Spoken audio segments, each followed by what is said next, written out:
12 రోజులుగా ముగ్గురు తెలుగుదేశం పార్టీ కార్యకర్తలు వైకాపా పార్టీ చంపింది. దానికి సమాధానం చెప్పాలని తుమ్మపూడి మంగళగిరిలోనే మైనార్టీ సోదరుని వైకాపా నాయకుడు చంపాడు.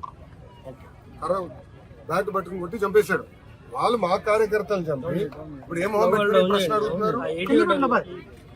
ఈ రోజు కూడా తాడిపత్రిలో మా కార్యకర్తను చంపేశారు. చంద్రబాబు నాయుడు గారు ఓర్పు సహనంతో మమ్మల్ని ఉండమన్నారు కనుక ఓర్పు సహనంతో ఉన్నాం. లా అండ్ ఆర్డర్ మెయింటైన్ చేయమన్నారు కనుక మేము ఎక్కడ ఇష్యూ చేయట్లా. మంగళగిరిలో కూడా లా అండ్ ఆర్డర్ ఉండాలి, నేను ఇష్యూ చేయట్లా.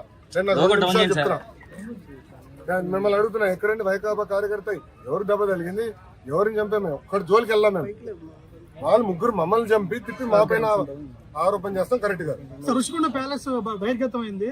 ఏంటి సార్ 500 కోట్లు మొత్తం చూడండి, ఇంకా చాలా ఉండాలి. ఇంకా ముఖ్యమంత్రి గారు దానిపైన నివేదిక అడిగారు.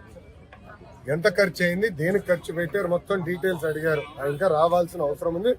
ఇదే కాదు, ఇలా చాలా కట్టినట్టున్నారు. అన్ని వివరాలు వచ్చిన తర్వాత ప్రజల ముందర పెడతాం. వాళ్ళ ఇంట్లో కూడా ఫర్నిచర్ 46 కోట్లు ఉందంట. మరి కోడలి శివప్రసాద్ అదే కేసులో ఆత్మహత్య చేసుకున్నారు. అదంతా అధికారులు వాళ్ళ ప్రాసెస్ వాళ్ళు ఫాలో చేసుకుంటారు.